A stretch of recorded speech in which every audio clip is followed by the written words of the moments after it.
আমার মা সবসময় বলতো যে, এখনো বলে যে সুন্দর বিলে উন্দুর নদরে, মানে চিটঙ্গের ভাষায় বলে যে সুন্দর বলেই যে আপনি অনেক সৎ, অনেক চরিত্রবান, অনেক ভালো মনের মানুষ, আসলেই না। যে পুরুষ এত বছর সংসার করার পরেও তার ওয়াইফকে বলতেছে কি, আমার তোমার প্রতি কোনো ফিলিংসই নাই। এই যে ওর লাইফে অন্য মেয়ে আসছে, আর ওই মেয়েটাই যে এত ভালো, সে আসলে মানে ডিভোর্সিকে একজন ডিভোর্সি ধরে।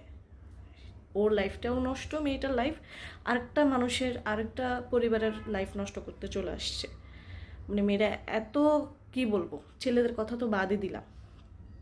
মেয়েটার একটু তিথির একটু চিন্তা করা উচিত ছিল যে একটা মেয়ের লাইফ, সংসার আছে, একটা বাচ্চা আছে, যে আমি ইনভলভ না হয়। ছেলের তো অভাব নেই ভাই, ইন্ডাস্ট্রিতে একটা কোনো ছেলের অভাব নাই। তারপরও কেন একটা ছেলের, মানে আলভির পেছনে কেন পড়তে হইলো?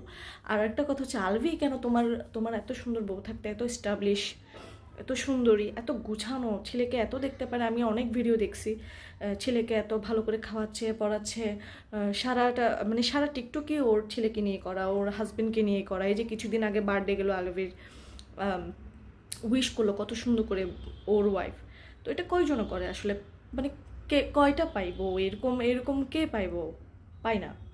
তুমি পেয়েও হারাইছো, মানে তুমি সুন্দর বলে, তুমি ইন্ডাস্ট্রিতে আসো বলে, তোমার সাথে অনেক মেয়ে ডেট করতে চাইছে, তুমি চলে যাচ্ছ।